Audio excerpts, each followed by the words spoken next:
建民论推墙，各位朋友，大家好，今天是2020年9月13号。我们今天的节目呢，重点的话题有2个内容。第一个内容呢，就是在中国呢有一个所谓的专家教授叫赵胜业的，他呢发表了一个骇世听闻的文章，说是呢必要时呢要摧毁世界。我今天呢就着这个赵胜业发表的这个奇谈怪论呢，那我展开呢我自己对这个问题的评论。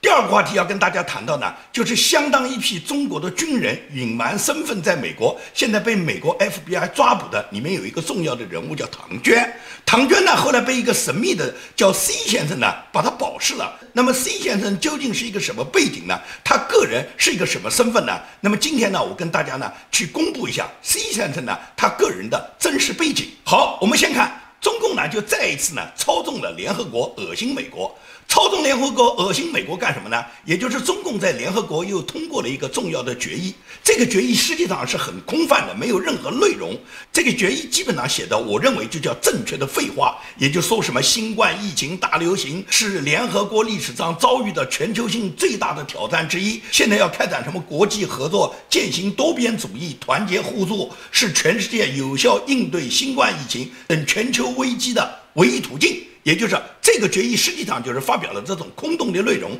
但是中共它通过这个决议呢，它实际上是看现在联合国有多少国家能跟随它。这个决议最终以169-2通过，那么反对的只有2个国家，这个比2的2反对的国家就是美国和以色列。那么有2个国家弃权，也就是乌克兰和匈牙利是弃权的。那么除了2个反对2个弃权之外，其他的联合国国家呢，一共有169个国家都投了赞成票。因为这个决议本身没有什么内容嘛，但是中共他就是要通过这个方式去警告美国，去恶心美国，告诉美国，你看看联合国绝大部分国家都支持我的哇，你拉的那些盟友有几个盟友跟你反对的呢？也就是以色列哇，弃权的国家也不过是东欧的2个小国家，乌克兰和匈牙利哇，别的人家都跟随我们同意了哇，我们就是要搞多边主义哇，因为中共知道美国总统川普就是强调单边主义，强调美国要独立伟大。所以呢，中共呢就通过这个什么多边主义，什么团结起来，什么共同战胜疫情来羞辱美国。这是中共呢在联合国呢再次操纵联合国搞的这么一个决议。那么这个决议，中共以为很得意，就是全世界有那么多国家来赞成它，实际上让美国再一次看到联合国存在的必要性，就是这个联合国已经不讲正义，这个联合国已经在中共的操纵下可以任意的通过各种决议的话，所以说美国改组联合国的这个议程一定会在川普总统的下一个任期把它展开。因为中共呢，他现在在大选前2个月啊，他除了在国际上去拉拢这个各个国家呢来对抗美国之外，也就是中共他会有一套一套的组合拳。你看这个 TikTok 为什么本来是谈好的要收购的，对于中共来讲可以得到500亿美元的外汇，也就是美国本来是打算由微软公司用500亿美元来收购这个 TikTok 的，但是中共宁愿不要这个500亿，不允许这个企业家收购。这个企业家张一鸣他肯定想卖啊，这个软件卖500亿，他拿到这500亿，他又要开发多少个软件啊？但是中共不愿意让他卖，为什么不愿意让他卖？中共不想要钱嘛？中共宁愿放弃这500亿美元的外汇，但是要增加这几千万川普的反对者，因为他知道卖不掉这个抖音就必然是停用了。一旦川普停用，那么所有原来用 TikTok 的这些年轻人，他们只会去仇恨川普嘛，他们不会考虑这个 TikTok 给美国国家安全带来多大的危害。他们只感觉到他们自己本来喜欢用的一个社交媒体软件，现在给你川普禁止了嘛，我们玩不起来了嘛。而且绝大部分千禧代的这个少年，也就是这些 TikTok 的使用者，大部分都是90后、00后嘛，都是属于心智还未完全正常的年轻人，也就基本上属于孩子嘛。孩子是最痛恨抢走他玩具的人嘛，所以说这些人100%就会仇恨川普。在这种情况下，也就是川普增加了很多的反对者，这就是中共的险恶用心。所以说中共宁愿放弃这500亿美元的收购，中共也要通过因为抖音被禁以后，然后增加了川普的极大的反对者。这是中共的苦肉计，也是中共最险恶的用心。很多人解释都是中共的高层人物看不得这个张一鸣发财，中共也跟美国赌气，不愿意中国的什么知识产权卖给美国，这些说法都有一定道理。但是里面的核心就是中共希望通过抖音被禁以后，增增加川普的反对者，而且这些反对者是非常直接的，在美国，而且有几千万。所以说这个问题我们一看就明白了，为什么抖音最终收购不成功？为什么抖音本来谈的已经差不多了，中共要通过国家科技部出台一个文件，然后就是限制所谓的中国的知识产权的产品能够向海外出售，这个目的就很明确嘛，就是中共不同意你卖嘛，你想卖也卖不掉嘛。所以中共现在目前对川普打的就是这张牌，然后中共呢又不忘的跟美国去秀肌肉，在昨天也就是9月12号北京时间的中午1点，中共又在酒泉卫星发射中心发射什么吉林卫星1号，结果这个火箭刚刚发射上去就出现异常，然后卫星就坠毁了，发射就失败了。也就是中共它没有美国的这些高端芯片，没有这种高科技的元件，中共的这个卫星发射要想成功是很难的。中共已经连续发射几次失败了，所以很多网友都担心啊，他们就认为中共的导弹最终你能不能打到美国？你打不到美国，很可能你就打在自己家里面，让我们自己毁灭啊。在这个担心大家都有的情况下，这时候中共冒出来一个所谓的专家叫赵胜业。这个赵胜业突然呢，他发表了一个骇世听闻的一篇文章。赵胜业是个什么人呢？这个人是辽宁抚顺的，是一个满族人。他1985年才出生，也就是个85后，是中共的那个华平党93学社的社员，沈阳工学院的一个教授，在上海的普通干部学院学习过，同时又是中国的什么保钓联合会的成员。在新浪上面呢，他有328万粉丝。他发表了一篇文章，说什么呢？以前我们在做军事研究的时候，总有一个误区，就是认为我们只有把核弹投放到美国本土，才能把美国毁灭。而事实上，打几百枚核弹过去，发生次生灾害，都会将这个世界呢全部毁灭。这样算起来呢，就完全没有必要把核弹打过去了。想毁灭世界很容易，他呢给了3个毁灭世界的例子。那么第一个例子，他就是说，在太平洋引爆核弹头的核潜艇，巨浪可以超过2000米，将淹没除了青藏高原之外的所有地区。这是他给出的第一个邪恶的毁灭世界的办法，也就是在太平洋上面要引爆一个装满核弹头的核潜艇。那么这个核潜艇一炸以后，全世界都毁灭了，除了青藏高原。第二个，他就说，在喜马拉雅山山脉同时引爆数千枚核弹，可以改变整个地球的公转轨道，地球将带着全人类飘向漫无边际的黑暗宇宙。这是第二项，也就是在喜马拉雅山山脉，然后呢引爆了数千枚核弹头，改变了地球的公转轨道。这是他讲的第二个例子。第三个，他说在四川盆地要钻1万米深，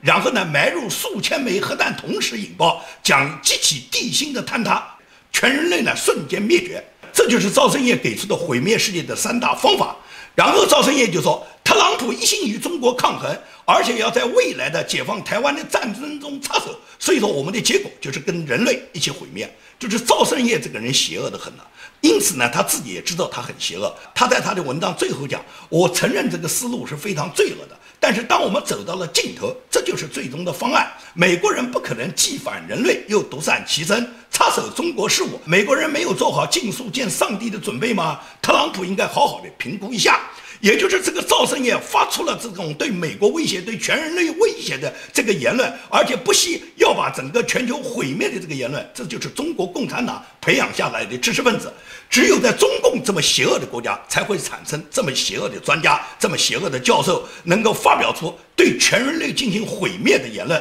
并且他发表了这个言论，共产党没有打击他，共产党甚至认为他是一种爱国言论。他有300多万粉丝，他仍然非常的嚣张。他在发表了这个言论以后，他经常沾沾自喜，还给了很多补充的说法。可以讲，中共就是这么邪恶，他就激励中国的这些邪恶的专家、这些知识分子，能发表这种要把全人类杀死、要把全地球毁掉、要把人类完全消亡的这种言论。而且对他们这种明显的反人类言论的这种人，他们不但不抓捕，他们还鼓励。网上我看到有网友发出过，曾经有一个网友他说过，他要爆炸火车站。仅仅是讲了这么要爆炸火车站这句话，就被判了10年刑。那么一个炸火车站都要判10年，要把整个地球炸掉，要把地球毁灭的这个赵胜业，那他要判多少年呢？为什么中共会允许这样的言论在中国非常有市场呢？为什么这种言论中共的所谓有关部门你们就看不到呢？这种言论多么的罪恶，多么的邪恶，要把全人类毁灭。那么也就是共产党非常希望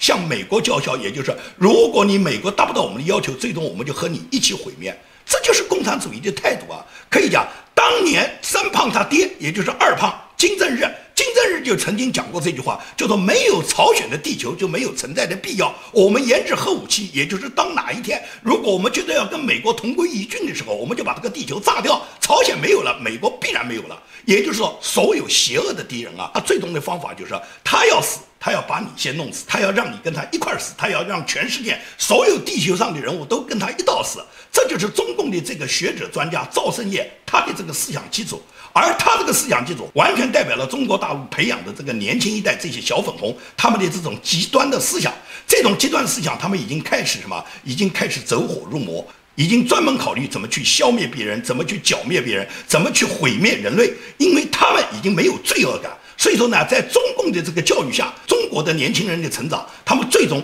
就是想着要怎么去把人类毁灭，要把世界和平覆灭。这种人，中共难道不应该去打击吗？可能赵胜业他自己沾沾自喜，他觉得中共不会打击他，中共还会鼓励他，甚至中共会采取他讲的这3大方法里面的第一个方法，也就是在太平洋上面引爆这个有上1000枚核弹头的核潜艇，全世界除了青藏高原全部毁灭。那么党中央和中南海带着他赵胜业就转移到青藏高原就行了，别人都毁灭了，就他们几个人活着啊！你觉得中南海还会把你赵胜业带上吗？你赵胜业在他们眼里面连条狗都不如啊！中南海真要转移到青藏高原，人家不带文公坛，不带茅台酒，人家带头猪啊，可以杀猪喝酒呢。带着你赵胜业去干什么？能轮到你吗？你就第一个死哇！你就跟帝国主义一起报废哇！这是你的想法哇！问题是你这种想法可能成立吗？可以讲赵胜业你的分量太轻，轮不到美国的无人机来对你斩首。但是当中南海那些共产党的元凶有一天被美国斩首，中国共产党完全覆灭的时候，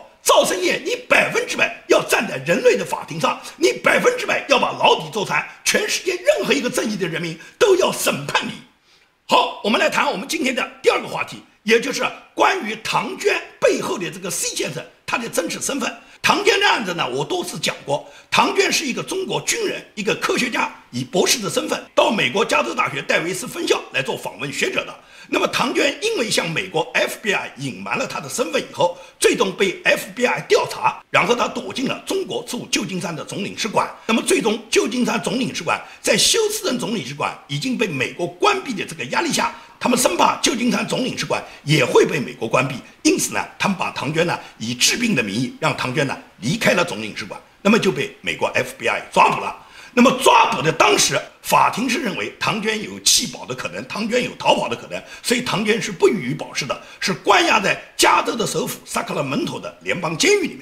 但是很快这个剧情呢就有了反转，也就是突然出现了一个什么 C 先生。这个 C 先生他呢到法庭呢声称他要为唐娟担保，而 C 先生跟唐娟过去从不相识，没有任何联系，没有任何关系，他们本人也没有见过面。那么你一个毫不相识的人，你凭什么去担保唐娟呢？按照 C 先生给出的理由，就是他在整个移民的过程中得到很多华侨社区的帮助，所以呢他要回馈华人社区，因此他现在帮助唐娟是为了给他儿女做一个榜样。按照新闻报道上说，他当时在法庭上是声泪俱下，然后恳求法官能答应他这种无私的很高尚的要求，帮助一个陌生人。那么法官对他这个毫不相识、愿意帮助别人的想法，法官表示当时用2个字叫做震惊。那么法官呢，当时呢仍然同意他用他自己的房产，用75万美元价值的房产来做抵押以后，愿意他可以保释。这是审理唐娟的法官叫柳曼，他当时做出的决定。那么检察官是完全抗诉，检察官是完全不同意法官柳曼呢做出呢给唐娟呢保释的决定，因为他认为唐娟一旦保释，唐娟完全有可能弃保逃跑。因为所有的保释的内容跟唐娟没有任何关系，唐娟不需要承担任何责任，他所有的家人都在中国，他自己也没有出1分钱，因为出钱的是跟他一个毫不相识的 C 先生。那这个 C 先生究竟是什么背景呢？他为什么他要出来保释唐娟呢？按照他自己解释，他跟唐娟没有关系，但是谁都知道这个唐娟一定是组织上派来的，没有中共在背后的操纵， C 先生他怎么冒出来要为唐娟去做什么担保呢？那么这个所谓的神秘的C先生，他一直是隐瞒他的身份，也就是公众都不知道。但是根据法庭的调查，那么根据《华尔街网报》对他的报道，把这个 C 先生他真实的身份呢，就让大家呢了解了。他真实的身份，他的中文名字叫崔轩，他的英文名字叫史蒂文。这个人呢是60后，他85年呢在中国科技大学毕业，然后到美国呢，在美国伊利诺伊州香槟分校呢获得了分子神经生物学的博士，然后他通过斯坦福考取了他自己的律师的这个身份，然后他在君和律师事务所担任律师。之前在法庭文件中所提到的 C 先生，这次也得到了身份的解密，他的名字叫做崔轩，英文名字叫做 Stephen。根据法庭所透露的信息，还有我们公开可以查到的资料，这一位崔先生，他现在在美国是一位职业律师。他在1985年在中国科技大学的分子生物系毕业，随后在伊利诺伊大学香槟分校取得了分子神经生物学的博士，而后来入读斯坦福大学，取得了职业律师的身份。毕业后，他首先是在莫里森福斯特事务所做职业律师，而之后在一家叫做 Genentech 的公司做高级产权顾问，之后又进入 Jones Day 做顾问，后来加入君和事务所做君和在硅谷办公室的合伙人。他极力的要去担保唐娟，他跟法庭说，他跟唐娟没有任何关系，并不认识，他只是出于他自己要回馈华人社区的一种爱心回报。他这个爱心究竟是爱心还是祸心，还是来欺骗美国的？我相信美国法庭会把他调查清楚。目前他的真实身份，《华尔街网报》已经给他证实报道出来了。因为唐娟呢，他在被抓捕以后呢，唐娟一直是抵赖呢，说他不是军人的。那么 FBI 的探员拿出唐娟所有穿军装的照片的时候，按道理军装的照片摆在桌上，你赖不掉了哇？你说你不是军人，唐娟就说这些照片都是他当年上军校时候学员时候的照片，他现在早就离开学校很多年了，他意思那是以前的，上军校时候跟现在没关系。美国控方表示 ，FBI 探员发现了充分的证据，证明他与中国人民解放军空军还有中国共产党有关系，并且在他的签证申请上对这些关系撒了谎。后来在审查从唐娟的住所所查获的电子媒体证据时， FBI 的特工们发现了很多唐娟穿着军装的不同照片。特工们发现了一段视频，描述了唐娟的一次演讲。他穿着解放军军服，并且以军礼开始演讲，而这段视频是唐娟在持 J1 签证进入美国之后的几天内录制的。唐娟的谎言呢是经不起推敲的，也就是每一个撒谎的人啊，他要用无数的谎来圆他的谎。FBI 的探员搜查了唐娟的房屋以后，马上就找到了唐娟很多现代穿军装的照片，尤其是找到了一段唐娟已经进入美国之后，在美国穿上军装，然后发表他的一个视频。在这个视频之前，他还首先行了军礼，也就是唐娟的这一段视频是标标准准证明了他人都到了美国以后，他仍然以军人的身份在出席一个视频会议。所以说你这个是铁证如山，唐娟你抵赖得掉吗？唐娟你抵赖得掉吗？签证欺诈罪在美国被定罪要达到10年，而且还要交纳25万美金的这个保释金。你觉得这个 C 先生跟唐娟毫不认识，他会帮唐娟来交这个20万的这个保释金吗？如果唐娟被判了刑，那么 C 先生他凭什么那么大义凛然，他要来救助唐娟，他要来去担保唐娟？你跟唐娟有什么关系呢？所以说这个 C 先生随着他自己个人身份的曝光以后，我相信有关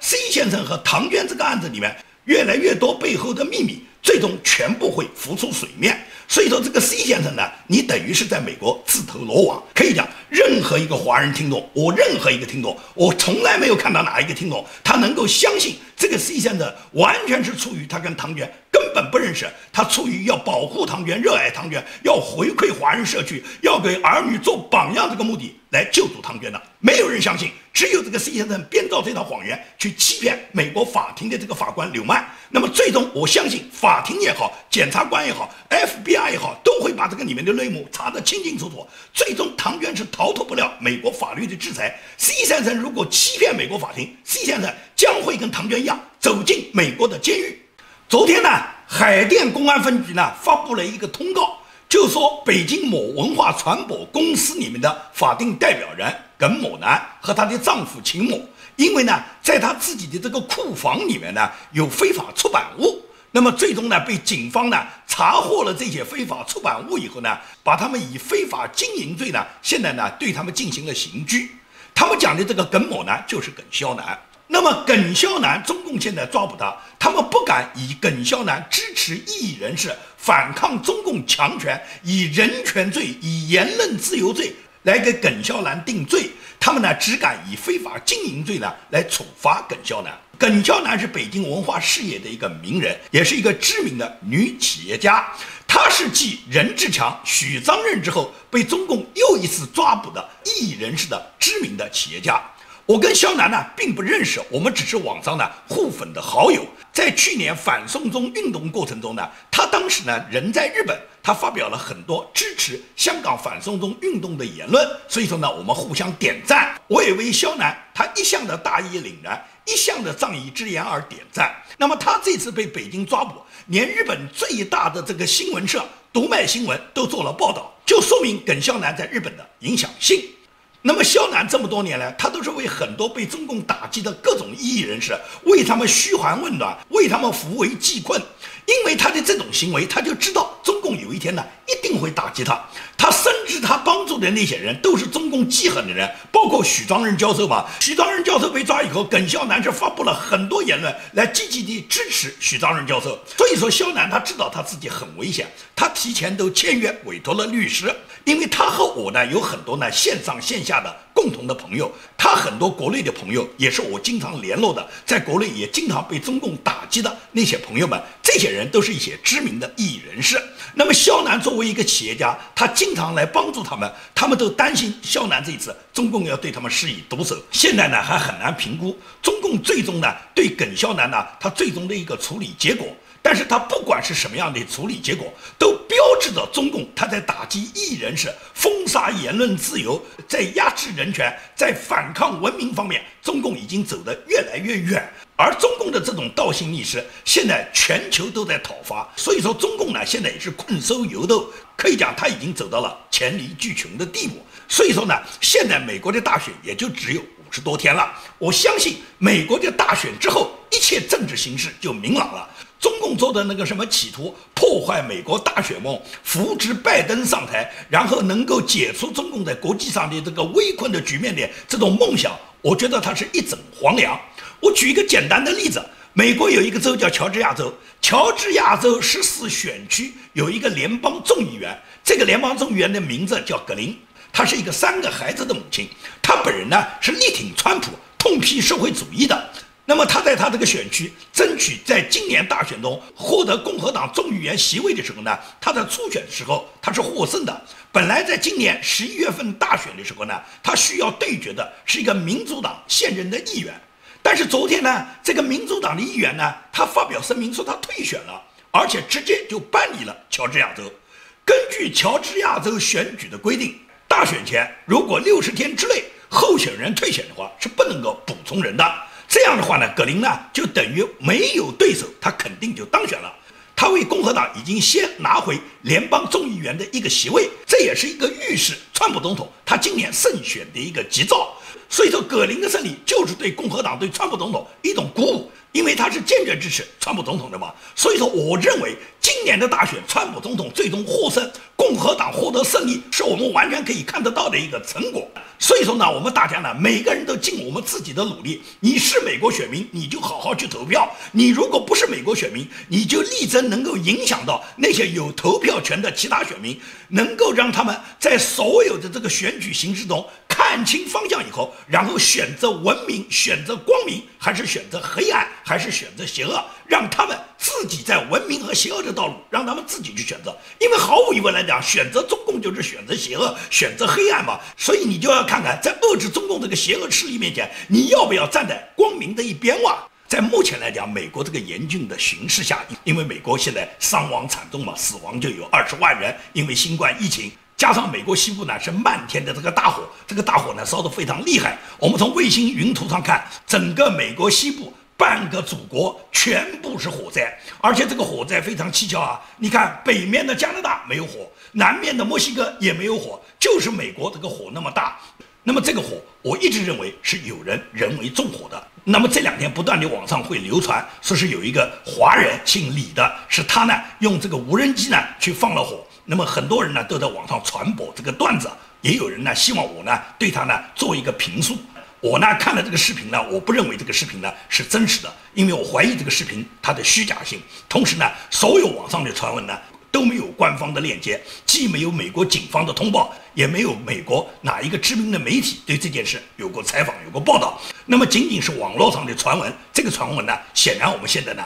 还要有待于观察，就是最终能够确定是不是有这么一个华人他在人为纵火，还是说确实有别人纵火。那么纵火的新闻要等最终美国的官方渠道，就是消防局啊、警察局啊，或者是美国的知名媒体呢，对线索呢进行详细的报道。那么有了这个报道以后，我们才能对这件事做出一个跟踪的评判。